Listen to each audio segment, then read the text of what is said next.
Génesis tiene una serie de imperativos. La palabra imperativo significa órdenes. Entonces, siempre la mayoría del lenguaje de la carta de los Colosenses es de órdenes. Y hoy entonces quisiera que meditáramos en la porción que hemos leído acerca de los imperativos que debemos obedecer para dar gloria a Dios. Ese es el tema que quisiera en esta mañana traer como tesis, y es que hay una serie de imperativos, sobre todo en la vida cristiana, en la vida de hogar, que debemos obedecer para dar gloria a Dios. Vivimos en un mundo, mis hermanos, en los cuales la misma iglesia ha sido permeada por conceptos traídos de la psicología, conceptos traídos de la sociología, conceptos traídos por las costumbres, y casi que la iglesia ha sido totalmente infectada, sobre todo en el tema de la vida cristiana normal. La vida cristiana hoy en día es un conjunto, un salpicón, una colcha de retazos de psicología, de sociología, de cultura, de neocultura, de tendencias. Y ese es uno de los grandes problemas que no alcanzamos a visorar, pero que no era un problema solamente de esta edad posmoderna en la que vivimos. Era un problema que la sociedad griega de Colosas ya vivía. Por eso la sociedad de Colosas había sido expuesta por las costumbres gnósticas de enseñar muchos conceptos que no eran bíblicos, y mucha de la cultura griega había llegado a tal punto, por ejemplo, que había un desprecio por el mismo matrimonio. Los hombres se casaban por conveniencia, las mujeres eran tomadas como herramientas, así se llamaba en la sociedad de Colosas. Las mujeres eran simplemente herramientas para el uso del sexo, herramientas para la cocina, herramientas para el trabajo doméstico. Y es precisamente esto que Pablo va a colocar en contexto. Pablo ha venido hablando acerca de la importancia de la nueva vida en Cristo, y hemos visto pasajes muy hermosos que hemos estudiado acerca de, por ejemplo, dejar la vida antigua, tomar la nueva. Y entonces este pasaje, este capítulo 3, va a culminar con los deberes que todos como cristianos debemos tomar y los imperativos que debemos obedecer para dar la gloria a Dios. Entonces la primera cosa que quiero tratar esta mañana es el estar sujetos al orden establecido por Dios en el hogar. La primera tarea que vamos a enfocar hoy es estudiar cómo el apóstol Pablo, inspirado por el Espíritu Santo, nos da el orden establecido por Dios en el hogar. Y entonces la primera parte que encontramos ahí del versículo 18 dice: casadas, si ustedes les gusta, sujétense a sus maridos. ¿Sí? ¿Así dice la escritura? ¿Cómo dice la escritura? Mujeres, estad. Y ese estar es un imperativo, es una orden, es algo que no es si usted lo quiere tomar o no, sino que es una orden dada por Dios de estar sujeta a sus maridos. Entonces aquí lo que hace el apóstol Pablo es retomar el orden del hogar desde la perspectiva no de su concepto judío, ni siquiera del concepto griego, sino que Pablo va a ir más atrás. Y Pablo entonces va a hacer mención a una situación que se llama la ordenanza de creación. La ordenanza de creación, recordemos que las ordenanzas de creación son aquellas ordenanzas universales que se crearon antes de la ley, antes de la promulgación de la ley. Y entonces tomamos tres. Entonces hay una ordenanza que es la ordenanza del matrimonio, que es esta a la que Pablo va a hacer referencia. La otra ordenanza es la del día de reposo, que fue dada para todo el hombre, o sea, independiente de la cultura, de lo que sea. La segunda ordenanza de creación es el hecho de que el hombre, por modelo divino, tiene que descansar. Dios nos da 6 días para trabajar y nos da un día para adorar. Eso Dios mismo lo dio y lo estableció y Él mismo lo modeló. Y la tercera ordenanza de creación es el trabajo.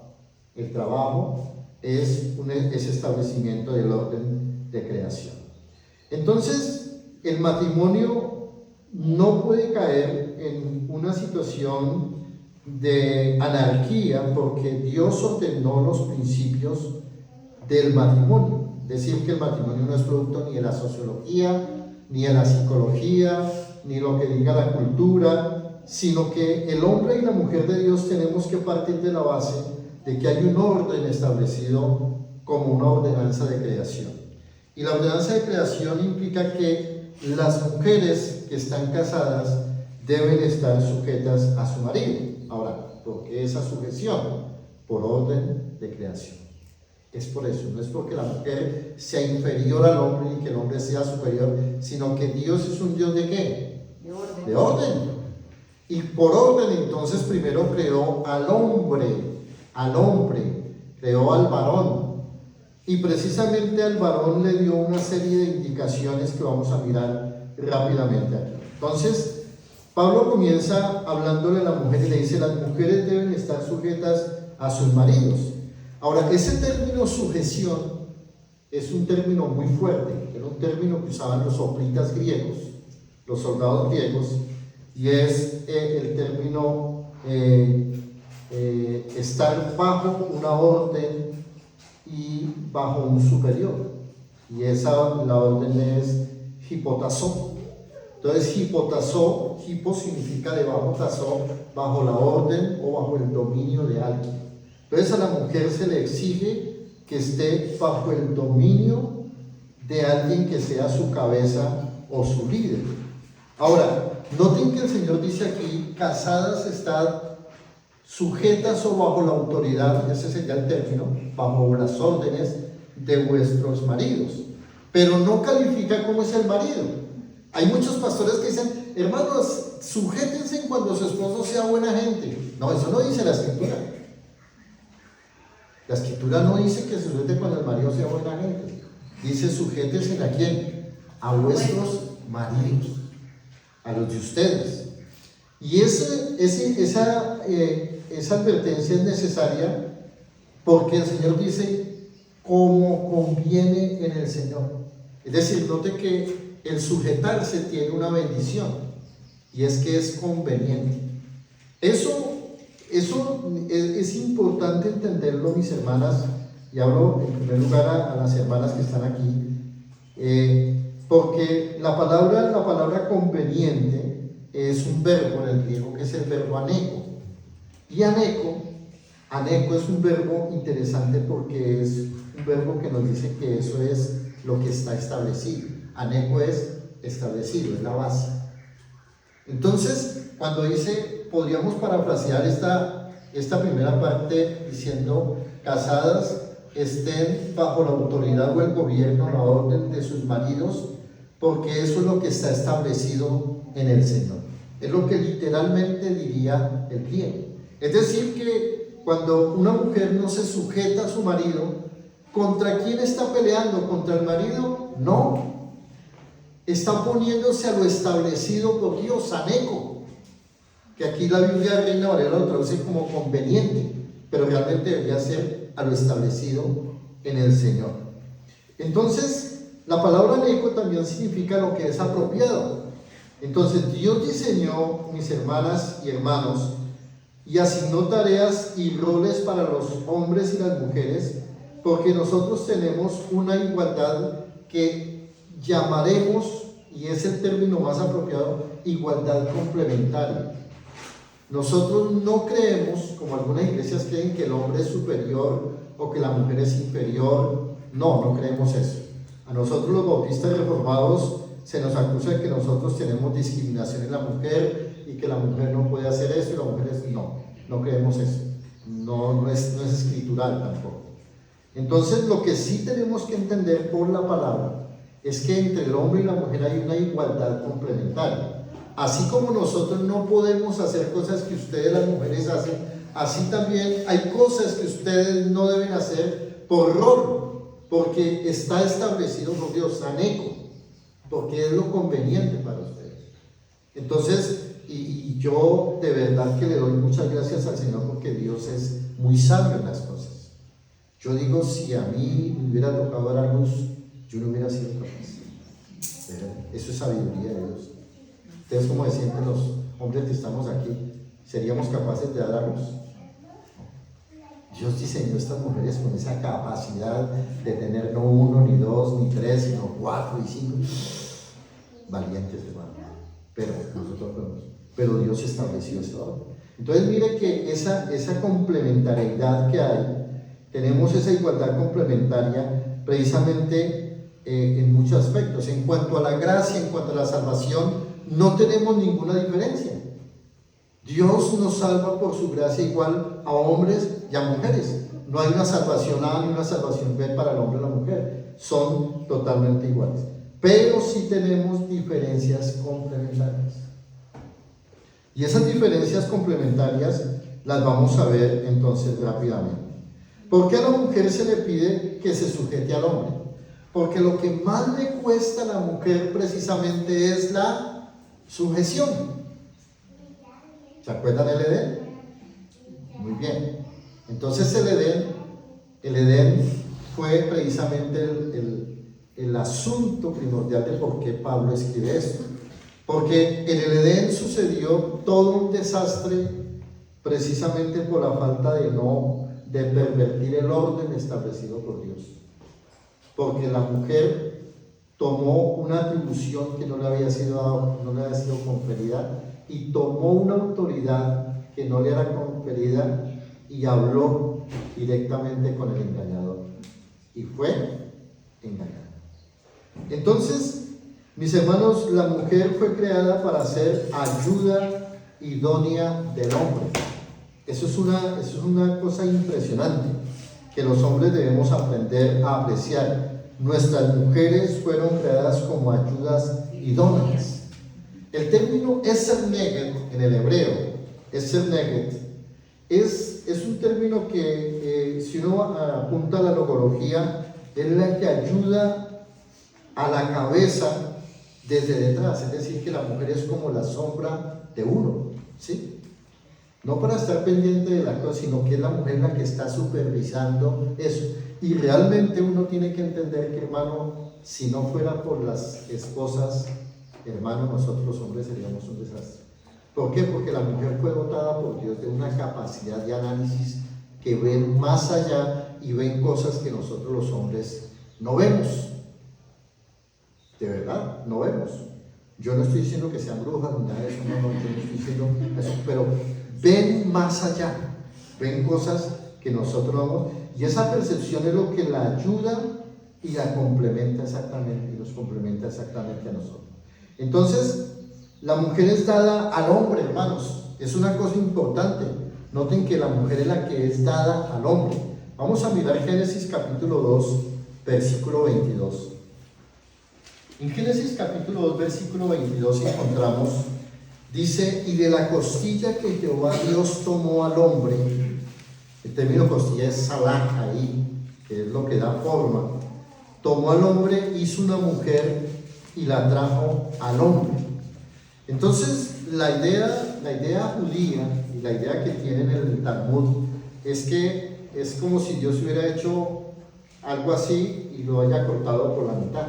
Es la idea del término en el hebreo, es decir, que hay dos personas que están así, en cuenta que tenía así, la desdobló y cortó por acá, ¿sí? Entonces, esa la idea es un complemento exacto.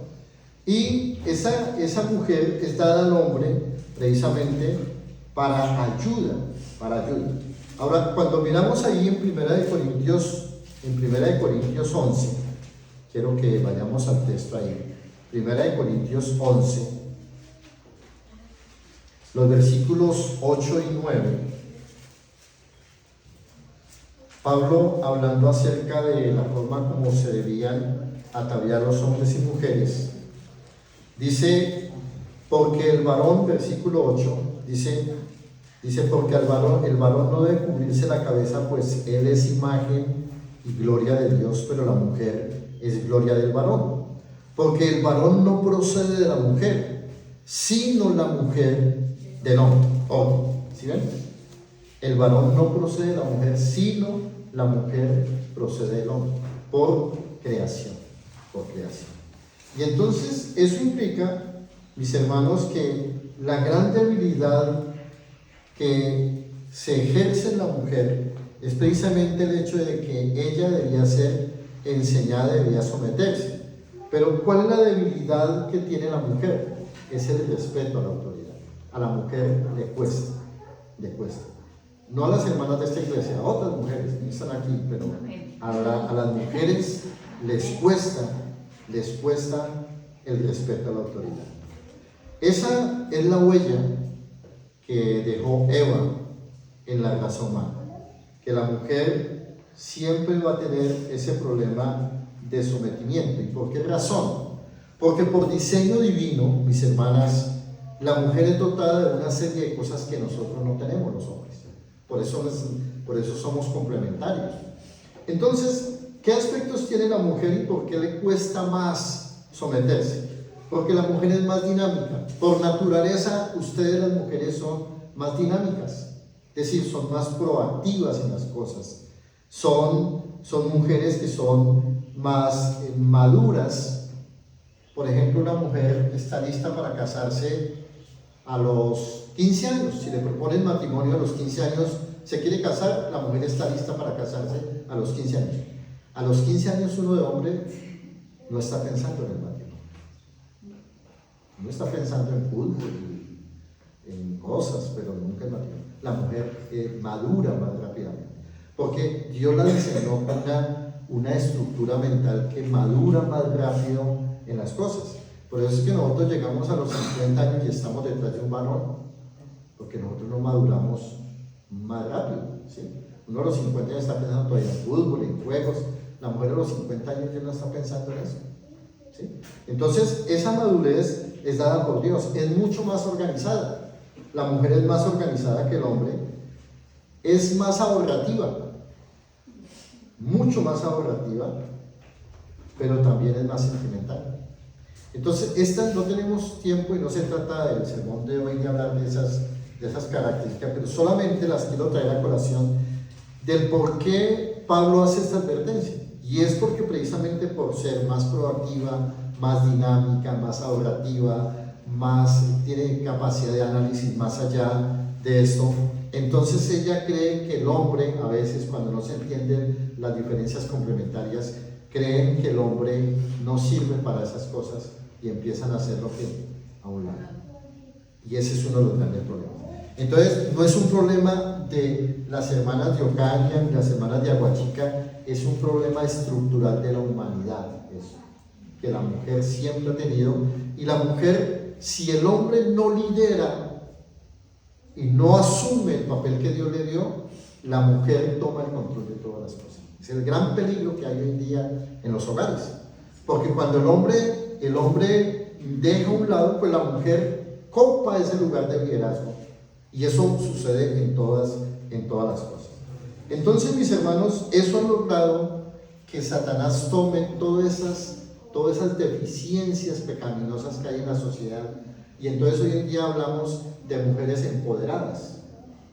Y en la iglesia, entonces tenemos hoy grandes movimientos eclesiales de mujeres empoderadísimas, ¿sí?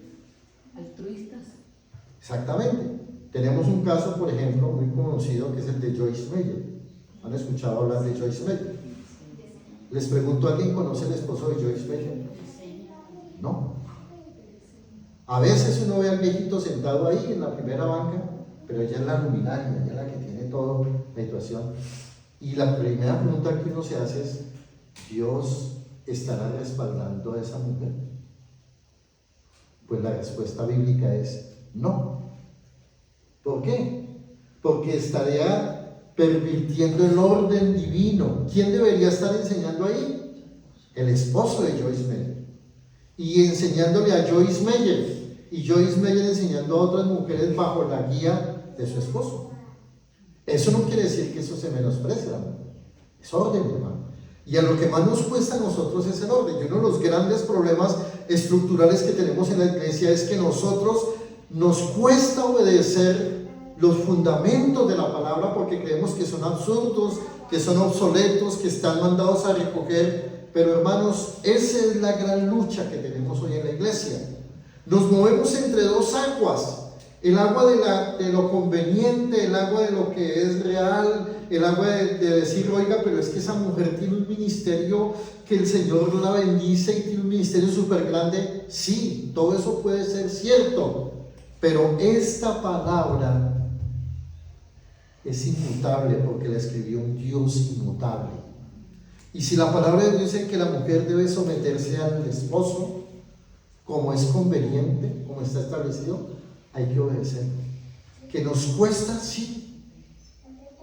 Que nos dice, pero no, es que esto no puede ser, hermano, pero es que eso ya es irse al otro extremo. No, hermanos, ahí es donde tenemos que nosotros entender cuando una iglesia actúa bíblicamente. Hay mucha iglesia que hace un salpicón, dice tenemos sana doctrina, pero entonces en ciertos temas no somos fieles a la palabra. Entonces tomamos una verdad esa media, esto sí, esto no, entonces esto sí, esto no. No, hermanos, las iglesias de sana doctrina toman el 100% de la palabra o no lo toman. Pero no podemos decir, bueno, esto sí aplica, esto no aplica. No, hermanos, porque seríamos deshonestos en nuestra aplicación bíblica. Nosotros en esta iglesia tratamos de procurar y procuramos de poder modelar estas cosas. Yo vengo de una iglesia donde cuando se habla de las parejas, se habla pensando solamente en situaciones de actividades, pero yo considero que lo que las parejas de las iglesias necesitan no es actividades, ni noche de pareja, ni noche romántica, ni darse el beso más largo, ni el beso más corto, ni el mejor regalo, no. Lo que la palabra de Dios se da o se establece es que ambos, tanto nosotros los hombres como las mujeres, seamos confrontados y expuestos a la palabra de Dios. ¿Qué necesitamos los hogares cristianos? No noches de parejas, necesitamos ser expuestos al Evangelio de Jesucristo. Amén, hermanos. Entonces, las casadas deben estar sujetas por razón de autoridad y por razón de entender que el hombre es puesto como cabeza del hogar. Pero miremos lo que dice el verso 19 ahora. Dice: maridos, ahora hay un segundo imperativo. Las mujeres deben sujetarse porque es lo que más les cuesta, por razón precisamente porque esto es una simbiosis. Entonces, si el hombre no se sujeta al Señor, pues difícilmente la mujer se va a sujetar a Él. Entonces, por eso a los maridos nos pide a los varones que amemos a nuestras mujeres. Oye, ¿y por qué nos pide a los hombres que amemos a nuestras mujeres? ¿Por qué sucede, hermanos, que por cuestión cultural, la palabra que se usa aquí es una palabra muy interesante? En el idioma español tenemos un problema, y es que cuando decimos amor tenemos una sola palabra para amor, y amor significa todo. Los griegos tenían una ventaja. Hay evidencias filológicas que los griegos tenían hasta 8 términos para hablar del amor, con distintos matices. Pero voy a hablar solamente de los 4 que más o menos aparecen en el Nuevo Testamento para entender. Entonces, los griegos entendían un amor inicial, un amor que llamaban el amor eros, que era el amor erótico, el amor de las emociones, el amor de los deseos, el amor de la pasión. Ese era el amor erótico, era el amor que era el primero, que algunos filósofos lo tenían como un amor, una forma de ser bestial, o de bestia, o de animal. Luego venía el amor fileo, el amor filial. Ese era el amor de amistad, el amor donde la persona podía interactuar con otros, de poder estar pendiente de la otra persona solamente a nivel de una amistad, de una situación solidaria, por decirlo de alguna manera. El tercer tipo de amor es el amor estorge. El amor estorge aparece en muy pocas Biblias y muy pocas veces en la Biblia, y era el amor familiar. El amor estorge era el amor que profesamos los padres a los hijos, a nuestros nietos. Ese es el amor estorge, que es el amor que se da en un entorno de padres e hijos o de padres a nietos, etcétera, etcétera. Pero resulta que el amor que está aquí, en el maridos amados a mujeres, no es ni eros, ni estorge, ni fileo, no es ninguno de esos. Aquí aparece el verbo agapao, y el término es agapate aquí. Entonces, agapate es un amor que es un amor de entrega. Agapate era el amor sufrido y era el amor de entrega, el amor sacrificial. Entonces, lo que nos está diciendo a los maridos, hermanos queridos, que estamos aquí esta mañana, es que la forma como debemos amar a las mujeres no es como simplemente verla como una figura sexual o una figura bonita, y ese es el gran error de nosotros. Y es que uno a veces se casa pensando que uno va a ser feliz con la otra persona, y ese es el gran error de la mayoría de matrimonios. Me voy a casar porque él me va a hacer feliz o ella me va a hacer feliz. No, resulta que uno se casa con alguien para sacrificarse en favor de esa persona, independiente que la otra persona nunca me ame a mí, pero yo sí le demuestro mi amor y yo me entrego por él. Ese es el tipo de amor que Cristo nos ofrece. Nosotros no amamos a Cristo. Ninguno de los que estamos aquí decimos y levantamos, uy, yo amo a Cristo. No, nosotros no lo amamos. Es más, lo odiamos con nuestros actos.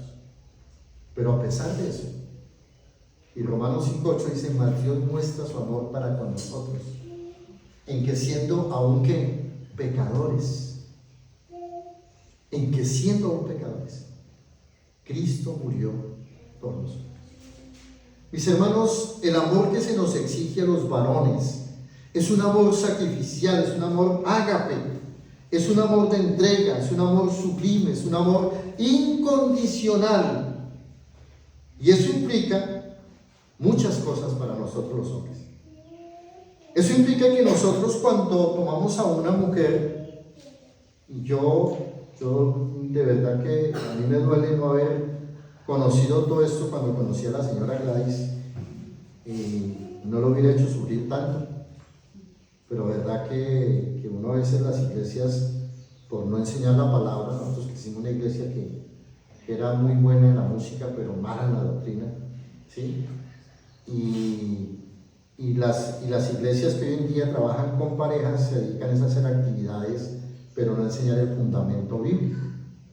Y resulta que el amar a las esposas como varones implica que cada varón debe sacrificarse, porque el varón es dado como el soporte emocional de la mujer. Es decir, el varón es el soporte emocional de la mujer. Adán fue creado primero por Dios, y Dios le dio todas las ordenanzas de creación y le enseñó todas las cosas que él tenía que hacer, y le dijo, mira, tienes esto, le dio un mandato positivo, le dijo, mira, el día que tú comieres de este árbol, y Adán, ¿entendió Adán? Sí, Adán entendió. Muy bien, Adán, ahora yo voy a traer a alguien a ti, que la voy a sacar de ti, tú te vas a sacrificar, porque de tu carne yo voy a sacar un ser que va a ser complementario. Y Dios lo hizo. Entonces el deber de Adán era que de ese ser hermoso, refinado, porque nosotros los hombres somos un poco más ordinarios, no un poco, somos más ordinarios, porque somos creados ¿de qué? Del polvo de la tierra. Nosotros somos por eso ordinarios, pero ustedes las mujeres son refinadas porque ya vienen ya refinaditas del cuerpo del nuestro. Sí, eso es una situación que uno a veces no entiende, pero es cierto, ustedes pueden entender eso de mil maneras. No tengo todo el tiempo, pero en alguna ocasión que hablemos del matrimonio en sí, podemos profundizar en eso. Entonces, el hombre tuvo que dar parte de su vida para que la mujer existiese. Y el hombre, después de que Dios trae a la mujer, a Eva, a él, le da unas instrucciones, y es que el hombre tenía que ser el instructor natural de Eva. Y aquí empiezan los problemas de por qué este orden establecido que Pablo está mirando no se da. Y es que nosotros los hombres somos por naturaleza cobardes y nos callamos en muchas ocasiones. Uno de los grandes problemas es que la Biblia nos enseña que parte de la situación de por qué fuimos creados primero es para que seamos los instructores primarios y elementales de nuestras mujeres. ¿Por qué? Porque el hombre es el que recibe la instrucción directa de Dios. ¿Por qué falló Eva al hablar con la serpiente? Porque su instructor no cumplió su papel, no cumplió su rol, no lo hizo adecuadamente. ¿Qué debía haber hecho Adán? Decirle que vaya, mire a ver, vaya a hacer juicio, yo me quedo hablando aquí con esta persona. Eso era lo ideal. Pero hay un libro muy bueno que se llama El silencio de Adán, se lo recomiendo, y es cuando los hombres nos volvemos minusválidos espirituales. Cuando dejamos que la mujer avance y avance y avance y no la instruimos para que no lo haga. Y eso pasa en todos los campos, hermano, en todos, absolutamente los campos. Entonces, nosotros hemos recibido la instrucción bíblica directamente de Dios para transmitirla. De hecho, eso nos impulsa a nosotros los varones, a que nosotros somos los pastores naturales de nuestras familias. Es el varón el que tiene la obligación, por derecho y por decreto de creación, de ser el instructor de la familia, no la mujer. Nos gozamos cuando las hermanas vienen a aprender, claro, todos tenemos derecho a aprender, pero quienes deberíamos liderar el aprendizaje somos los hombres. Y miren lo que está pasando en nuestras iglesias. Algo está mal en las iglesias. El liderazgo de una escuela bíblica dominical está en manos ¿de quién? ¿De hombres? No, de mujeres. Los colegios están llenos de profesoras, no de profesores. Por eso la sociedad está patas arriba, porque el orden de Dios se ha invertido. Porque el instructor natural de la sociedad, el instructor natural de la familia es el varón. Pero el varón, nosotros los varones somos, y yo de verdad tengo que esta mañana reconocer que yo cometí muchísimos errores en la crianza de mis hijos por eso. Porque yo le delegué a mi esposa muchas decisiones por cobardía, y lo tengo que reconocer, por cobardía, por falta de conocimiento bíblico. Por eso me duele no haber tenido este conocimiento antes. Y hoy en día nos ha tocado con mi esposa sufrir mucho y llorar mucho y derramar litros, hermano, litros de lágrimas por la deficiencia de no haber asumido el liderazgo que bíblicamente estaba establecido. Por eso la responsabilidad que tenemos nosotros hoy como líderes y pastores es decirles a ustedes, hermano, por favor, no haga concesiones. Por favor, esfuércese por obedecer cada palabra, porque esta palabra, hermano, es inmutable, no cambia con la sociedad, no cambia con la cultura, no cambia, es única, es esta. Y si dice que las mujeres deben someterse a los esposos, hermanas, por favor, por más que les cueste, háganlo, porque de esa manera están dando gloria a Dios. Varones que estamos aquí esta mañana, amemos a nuestras mujeres con un valor sacrificial. Por eso Cristo se coloca como modelo. Cuando uno analiza la carta de los Efesios, dice: así como Cristo amó a la iglesia. Y está hablando del matrimonio como esa relación analógica con la relación entre Cristo y su iglesia, que es la novia perfecta, la esposa perfecta. Entonces, una de las cosas importantes que tenemos que hacer es que nosotros debemos cumplir el papel de instructores naturales de nuestras esposas. Somos los hombres los encargados de liderar los estudios. Ahora, ¿qué pasa cuando hay un hombre que no quiere arrancar? ¿Cuál es el papel entonces de la esposa? Venga, entonces la Biblia, siéntese ahí y me va a escuchar a mí. No. Mi amor, a usted le corresponde por decreto de Dios que me enseñe la palabra. ¿Que no quiere? ¿Qué nos toca? Doblar rodillas, mujeres. Amadas esposas, doblar rodillas por sus esposos, doblar rodilla por las personas para que el orden de Dios venga a esa casa. Porque cuando no hay el orden de Dios, hermano, por un tiempo aparentemente no pasa nada y todas las cosas van bien, y hay prosperidad aparente, pero al final, hermano, Dios no puede bendecir el desorden. Nunca, nunca, nunca Dios puede bendecir el desorden. Y Dios a veces permite ciertos éxitos precisamente para condenar el pecado y la desobediencia. Entonces el hombre le corresponde entonces también entrenarse en el dar. El hombre es el proveedor natural de la familia. Es el proveedor natural ¿de qué? No solamente de traer los alimentos, sino es el de proveer también la formación del hogar. Cuando el hombre deja de dar, pierde su fuerza, pierde su vitalidad. Cuando el hombre empieza a depender de la mujer como la líder de la casa, entonces el hombre perdió absolutamente la razón de ser como hombre. El hombre solamente es hombre cuando obedece el rol que Dios le da. Entonces el hombre debe utilizar sus habilidades, sus vocaciones, y el hombre debe entender que él es el responsable directo del bienestar de su casa. ¿Cuál es el gran problema que tenemos hoy en día? Nosotros hemos tenido unas discusiones con hermanos muy cercanos, y aunque entendemos que, por ejemplo, la mujer trabaja, y es un tema muy espinoso, pero tengo que tratarlo a la luz de esto, el problema es que muchas veces cuando la mujer empieza a laborar, y lo hemos visto en muchos casos, yo tengo el caso, por ejemplo, aquí de 3 ancianos de iglesias de aquí de la ciudad, que la esposa trabaja y entonces ellos se echaron las petacas.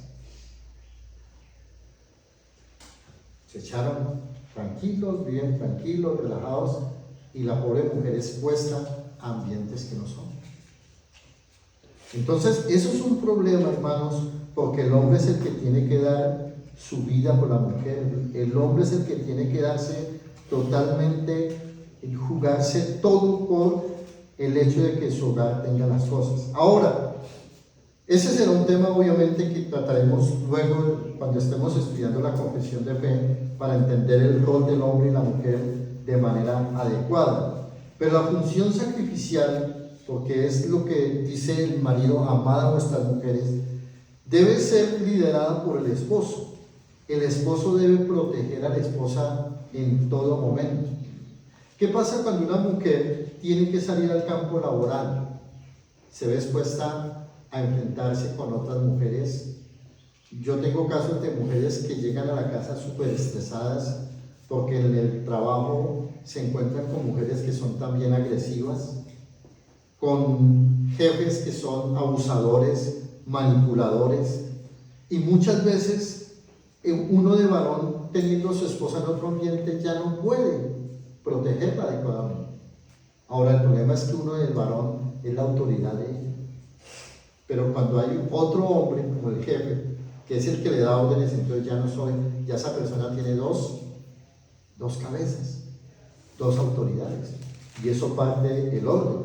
Entonces nosotros como hombres tenemos que trabajar en el sentido de no exponer a nuestras mujeres, y debemos velar y cuidar todos los aspectos de la esposa, absolutamente todos. Es responsabilidad nuestra velar, porque nosotros como esposos somos llamados en primer lugar a presentarnos a nuestra esposa como Cristo presenta a la iglesia.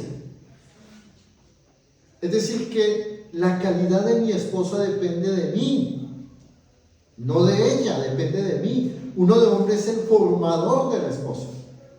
Entonces, uno a veces se pregunta, por ejemplo, en iglesias, para no mencionar nombres específicos, donde la mujer va al culto con unos escotes que yo no sé por qué no les da pulmonía, con unos vestidos, con una forma. ¿De quién es la culpa? Del varón, porque el varón no la está protegiendo, el varón la está exponiendo. El varón tiene que decirle a la mujer: mi amor, eso no te queda. Mi amor, usted tiene 40 años, no se ponga minifalda. ¿Sí? Cosas como esas tan sencillas. Eso es protección a la mujer. Entonces el varón tiene que tratar de proteger a la mujer de todas las cosas, porque vivimos en un mundo donde hay muchos peligros tanto para el hombre como para la mujer, y necesitamos protegernos de manera mutua. Entonces el esposo tiene ese llamado, pero sobre todo quiero enfatizar en el llamado del amor sacrificial en favor de la mujer. Y ese amor sacrificial tiene que ver con el sentido de que nosotros tenemos que formar mujeres capaces que amen al Señor. La tarea nuestra es doblar rodillas, y pregunto aquí a los varones de esta mañana: ¿cuántas veces hemos ido de rodillas clamando por el crecimiento espiritual de nuestras esposas? Eso es fundamental. El de nuestros hijos. Es el varón el que tiene que estar todos los días. Job, cuando uno mira el capítulo 1 de Job, Job se presentaba cada día y presentaba ofrendas a Dios, y decía Job: por si quizá mis hijos han pecado contra Jehová. Esa es una labor sacerdotal impresionante. El papel nuestro como varones es todos los días levantarnos y presentar esa casa delante de Dios. Esa es nuestra tarea. La tarea nuestra es cada vez que podamos instruir a nuestra esposa en la palabra de Dios. Yo, hermanos, fallé en eso. Hoy es el tiempo de reconocerlo. Durante mucho tiempo yo asumía que mi esposa, con el sermón que escuchaba, con las reuniones de mujeres, estaba aprendiendo. Y muy tarde en la vida, muy viejo en la vida, me di cuenta que mi esposa doctrinalmente ni siquiera era salva. Y yo tampoco. Sí, lamentable. Teníamos una cultura evangélica. Habíamos pasado muchísimo tiempo en iglesias, en cosas, en prácticas evangélicas, pero no éramos salvos. Y la deficiencia y la culpa, ¿de quién era? Mía. ¿Por qué? Porque yo nunca le demostré amor a mi esposa al enseñarle la palabra de Dios. Hoy trato cada día sentarme con ella, nos tomamos un tinto, hablamos, nos sentamos, pasamos buen tiempo estudiando la Escritura, y nos hemos alimentado, y es la mejor forma de consolidar una relación, porque las relaciones cristianas, las relaciones del hombre y la mujer de Dios, no se consolidan sacando a la esposa a almorzar o llevándole flores, no, se consolidan estudiando juntos la palabra de Dios. Es el momento más especial que hay. Y lo mismo con los hijos. En la experticia que uno desarrolla, uno se da cuenta que uno falla en eso. Y ese es parte del siguiente punto que vamos a analizar. Termina esta parte del hombre diciendo: y no seáis ásperos con ellas. Entonces tenemos aquí un imperativo negativo, que el hombre no tiene que ser áspero con la mujer. Esta expresión áspero es una expresión que es pricaíno, de priquía. Priquía significa también veneno o algo amargo. Entonces lo que nos está diciendo es que los hombres no podemos ser amargados con las mujeres. Oiga, ¿será que nosotros vivimos amargados con las mujeres? Sí, de muchas maneras. Porque nosotros debemos tener un trato diferente y entender la diferencia. ¿Por qué nosotros nos amargamos con las mujeres? Porque nosotros decimos: es que mi mujer no me entiende, mi mujer es esto. Y es que tenemos que entender la complementariedad, hermanos. Y esa complementariedad tiene que ver con conocer el mundo de la mujer desde el punto de vista bíblico. La mujer fue formada para ser ayuda idónea. Y esa ayuda idónea o complementaria tiene que ver que nosotros debemos tratarla con un trato deferente. No diferente, deferente. Quiere decir, un trato de verla de manera diferente. ¿Usted se ha puesto a pensar cómo veía Adán a Eva? Uno generalmente cómo ve a la esposa. Muchas veces la ve como sí, la persona con la cual me casé y todo, y tengo hijos y tengo todo. Pero ¿cuántas veces nosotros hemos visto en medio de una pelea, en medio de una pelea, porque ahí es donde se conoce el verdadero carácter. Cuando discutimos. Cuando yo estoy discutiendo con mi esposa, ¿cómo la veo? Voy a contarles la experiencia mía, no la de ustedes, para que yo la veía como una enemiga, como una persona que no tenía la razón, como una persona que era esto, y me amargaba por eso. Cuando ya fui entendiendo mucho más el Evangelio, y lo estoy hasta ahora comprendiendo, entendí que la mujer que Dios me dio es mi hermana en Cristo. ¡Wow! Eso cambia. ¿Cómo pelearía usted con un hermano de la iglesia? ¿Qué le diría? ¿Cómo lo trataría? Porque nosotros con los hermanos de la iglesia es, amén, hermano, gloria al Señor, aleluya, qué bendición. Así esté por dentro que me estoy diciendo. Y eso nos lleva a una situación de doble moral. Pero en el tema de la iglesia nosotros podemos resolver diferencias. No todo va a ser acuerdo aquí, vamos a tener momentos donde vamos a chocar y a tener diferencias en muchos aspectos.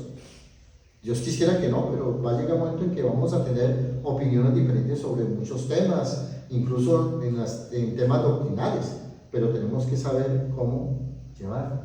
Entonces las diferencias hay que saberlas mantener y no amargarnos con nuestras esposas, porque son construcción de Dios.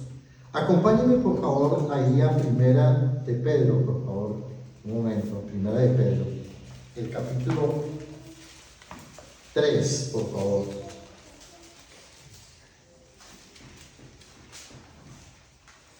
Y miren lo que dice el versículo 1. Asimismo, vosotras mujeres estad sujetas a vuestros maridos, para que también los que no creen a la palabra sean ¿qué? Ganados sin palabra por la conducta de sus esposas. Entonces se puede hacer un trabajo muy bueno. ¿Por qué? Por estar sujetas solamente. Bien. Y entonces comienza a hablar ahí, pero lo que quiero mostrarles es para los varones, que es lo que estamos hablando. El versículo, vamos a mirar el versículo 7. Vosotros maridos, igualmente vivid con ellas, ¿cómo? Sabiamente, dando honor a la mujer. Miren, ¿dando qué? Honor a la mujer.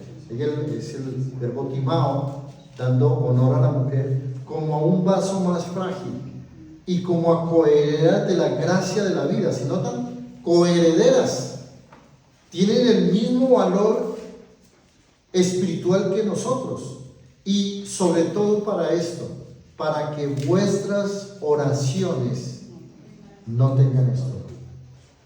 Entonces, el valor que yo le dé a mi esposa, el trato deferente que le dé, el hecho de no ser amargado con ella, el hecho de no estarla tratando de cualquier manera, es lo que me va a ayudar a mí en ese sentido.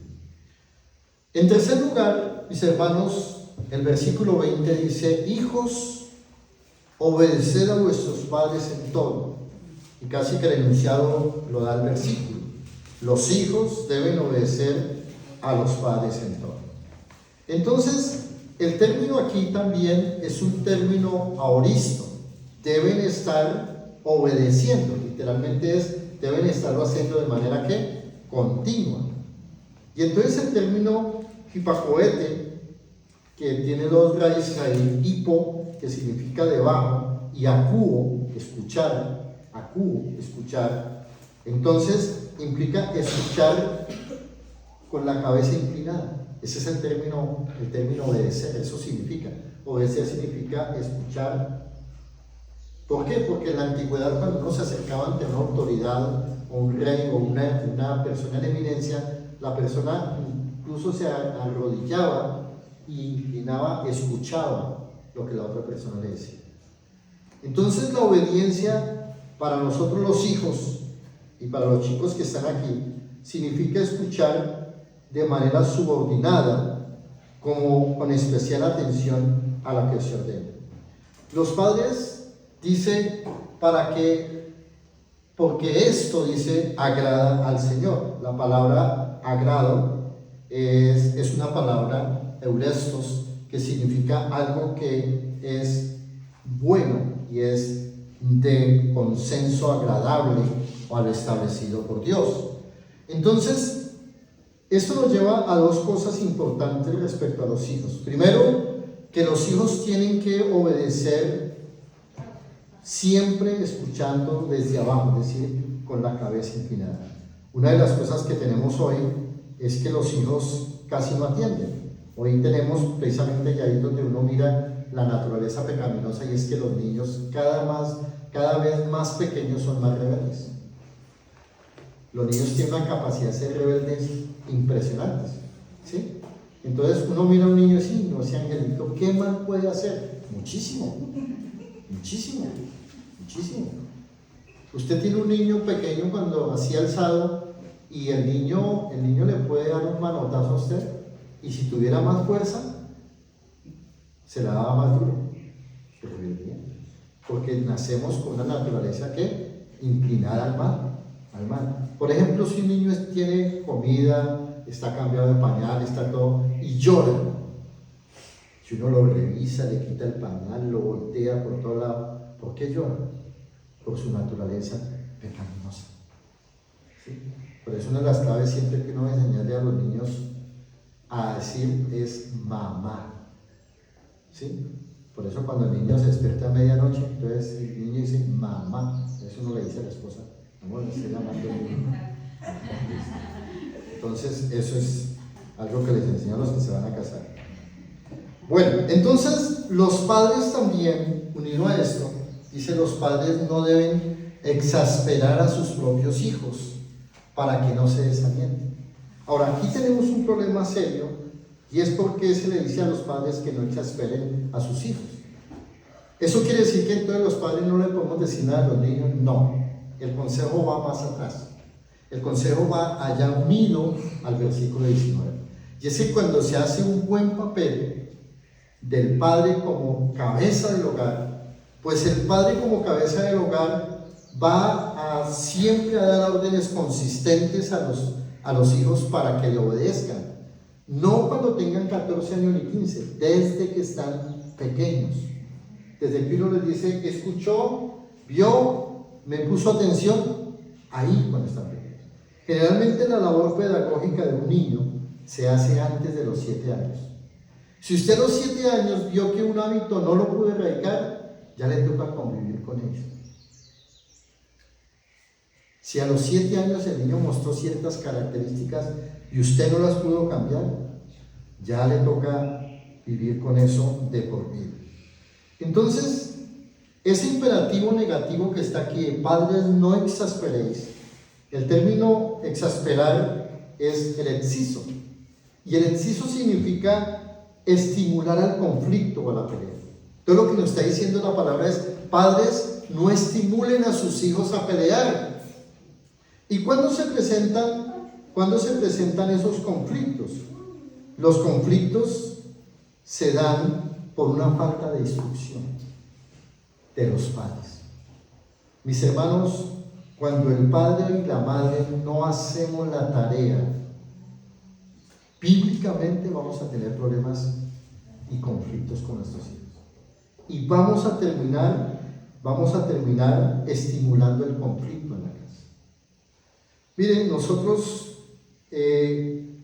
vinimos a entender esto, como les decía, muy tarde, porque nosotros no nos aplicamos mucho, y la iglesia donde estábamos no nos formó en el aspecto de hacer una formación básica y bíblica para los niños. Nosotros pensábamos que la educación de los niños era de la iglesia. Por eso usted ve que los niños aquí en la iglesia son expuestos al mismo mensaje de los adultos. ¿Por qué? Uy, no, pero esta iglesia sí es antipedagógica. En lugar de ponerle juegos, en lugar de llevarlos a avanza, en lugar de ponerlos a jugar tingo-tango, póngale la cola al burro y todo eso que las iglesias inventan. Pero tampoco los llevamos a conseguir un maestro o una maestra de escuela dominical para que le cuente la historia de Noé. No, lo que el niño necesita es lo mismo que necesitamos nosotros los adultos: confrontar su pecado. Por eso el niño tiene que ser expuesto a la palabra de Dios. Por eso las iglesias bíblicas, siguiendo el modelo judío, no separamos las clases, porque en las clases ponemos adolescentes de 14 y 15 años que son rebeldes a enseñar a niños cosas que ellos no viven. Y por eso la estructura de la escuela bíblica en las iglesias está mal, está terriblemente mal, porque los niños no aprenden, los niños aprenden jueguitos, aprenden historias, pero no aprenden el Evangelio. No aprenden el Evangelio. Entonces nosotros formamos a nuestros hijos también por eso, y no creamos líneas rojas. No les enseñamos muchas cosas que por la gracia de Dios, hermano, Dios es muy grande y misericordioso, pues el hecho de no tener reglas claras, de no haber formación básica, de hábitos espirituales consistentes, pues entonces nos generaron muchos problemas. Y hoy, hermanos, tenemos que confesarlo, nosotros lloramos mucho, porque hay muchas cosas deficientes que tenemos que luchar con nuestros hijos. Nuestros hijos están ya adultos, pero algunos de ellos que no han conocido al Señor, Dios los usa como un aguijón para enseñarnos dónde nos equivocamos. Y entonces mi deber hoy acá, a la luz de este tema, es decirle: hermanos, por favor, se los ruego, obedezcan la palabra de Dios. Obedezcan el consejo de la palabra de Dios. ¿Por qué se presentan los conflictos con los hijos? Porque de pequeños no les exigimos normas elementales. Por eso Proverbios 22:6 dice: instruye al niño en su camino. No está hablando de caminos bíblicos, en el camino de él como persona, como ser humano. Ahí no está hablando nada bíblico, es en su camino lo que él va a hacer. ¿Sí? Entonces, nosotros tenemos que modelar para ellos. Entonces, enseñarles de temprano que hay que tender una cama, que hay que ser ordenados, que no hay que dejar los calzoncillos en el baño. Cosas tan sencillas como esa, con niños y niñas, porque a veces las niñas las enseñamos mal. Entonces uno de papá detrás levantándole el brasier a la niña, levantándole los cucos, y llevándolos allá. Estamos creando delincuentes y personas que el día de mañana van a ser minusválidos en todo sentido. Entonces la creación de hábitos, por eso el marido es el que tiene que liderar todo el proceso de formación. Y yo tengo que decirlo con mucha tristeza, hermanos, yo no hice mi edad. La hice a medias, y a medias están los resultados. Y nos ha costado con mi esposa así, y reconocemos que pecamos por eso, porque pensamos que la psicología o que los medios o la sociedad iba a ayudarnos en esto, y no, hermanos, no hay ayuda en la sociedad. La única ayuda viene de Dios, hermanos, para la crianza de los niños y para tener hogares sólidos. Entonces necesitamos, hermano, que nuestros hijos no produzcan conflictos. ¿Cuándo se produce un conflicto con un hijo? Cuando no hay bases sólidas, cuando no hay información espiritual consistente, cuando no hay reglas, cuando no hay hábitos. Porque nosotros a veces dejamos a nuestros hijos si querían asistir al devocional. Bueno, si quieren, bueno, está bien, no asistan. Hermano, esas excepciones hoy nos pasaron cuenta de cobro terriblemente dolorosa a nuestras vidas. Dolorosísima, hermano. Así que los que tienen hijos pequeños nunca hagan excepciones de ningún tipo. Así el niño no quiera, así se duerma, pero ténganlo ahí. Porque ahí en medio del sueño y todo está creándose un hábito que hay que escuchar la palabra de Dios. Nosotros cometimos el error de decir: no, tranquilo, bueno, vaya a ver televisión entonces, hagámosle aquí nosotros. Error garrafal. Entonces, los hábitos consistentes, los valores, la espiritualidad. Por eso, una de las claves del pueblo judío es que el pueblo judío mantiene una estructura tan sólida, porque el Padre es el que enseña la palabra todos los días. El sábado que ellos se reúnen, el Shabbat para ellos, toda la familia va a la sinagoga, y no se queda nadie. Y no están una hora como nosotros o 2 horas, es todo el día en función de eso. Y a pesar de que después se descarguen y todo, pero los bases y el hábito les dan. Y eso es lo que ha permitido que la nación judía permanezca todavía, a pesar de todos los problemas que tiene, pero tiene unas estructuras que debemos aprender. Entonces, mis hermanos, finalmente, ya para terminar, perdónenme que me haya extendido un poquito, pero el tema lo amerita. Pablo va a tratar la sujeción al orden establecido por Dios para la sociedad, y lo va a dar en 3 aspectos: cómo debemos los trabajadores obedecer, cómo los jefes deben hacer lo justo, y finalmente todos cómo vamos a hacer un servicio de excelencia. Dice: siervos, obedeced en todo vuestros amos terrenales, no sirviendo al otro. Una de las cosas importantes que tenemos que entender es que cuando hacemos una labor en cualquier campo, tenemos que hacerla para el Señor. Una de las grandes diferencias que se presentaron, por ejemplo, en la Reforma Protestante del siglo XVI, pero mucho más en el siglo XVII con la irrupción de los puritanos, fue que los puritanos cambiaron el sentido basado en esta escritura, basado en el entendimiento de la escritura de qué significa trabajar para el Señor.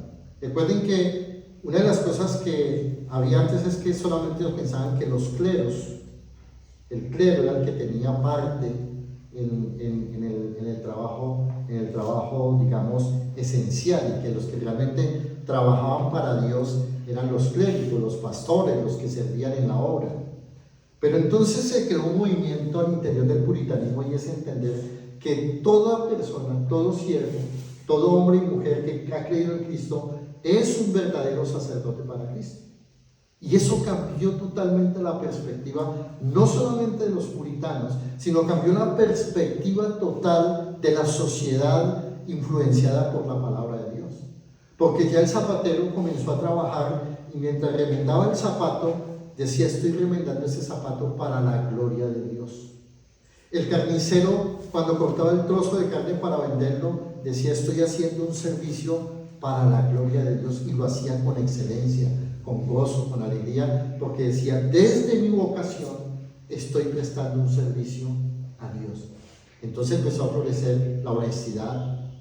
Entonces ya el zapatero que venía el Señor por los zapatos y no, los tengo la otra semana, y la otra semana ya sabía que si decía esa semana tenía que cumplir con eso. Entonces vino la eficiencia en el trabajo, la calidad y la excelencia en el trabajo, el trato, la justicia, la equidad, la ética laboral. Y esa ética transformó totalmente, no solamente a Inglaterra, sino a cada país donde el movimiento puritano llegó. Cambió la estructura total, no solamente de una persona, de una sociedad, sino de una nación. Y hermanos, vemos cómo cuando uno entiende estos aspectos de que uno debe trabajar no sirviendo al ojo, no sirviendo por el dinero, sino como hacerlo de corazón sincero, temiendo a Dios, que es lo que el texto enfatiza. Y por eso el versículo 4:1 le pide a los amos también hacer lo que es justo y recto con sus siervos, y la razón de eso es porque ellos tienen un amo que está sobre ellos, y ese amo obviamente pues es el Señor. Eclesiastés lo dice, ¿no? Sobre uno más alto vigila otro más alto. Y esa perspectiva tiene que ayudarnos a nosotros también a entender que todo lo que hacemos tenemos que hacerlo porque un día usted y yo estaremos parados frente al tribunal de Cristo. Un día daremos cuenta por todas las cosas que hemos hecho, no solamente aquí en el tema eclesial, cómo hemos sido como esposos, cómo hemos sido como esposas, cómo soy yo como hijo, cómo soy yo como trabajador, cómo soy yo como jefe, cómo soy como ciudadano. De eso se trata los deberes sociales de la nueva vida en Cristo. Por eso el versículo 23, a manera de conclusión, nos dice: y todo lo que hagáis,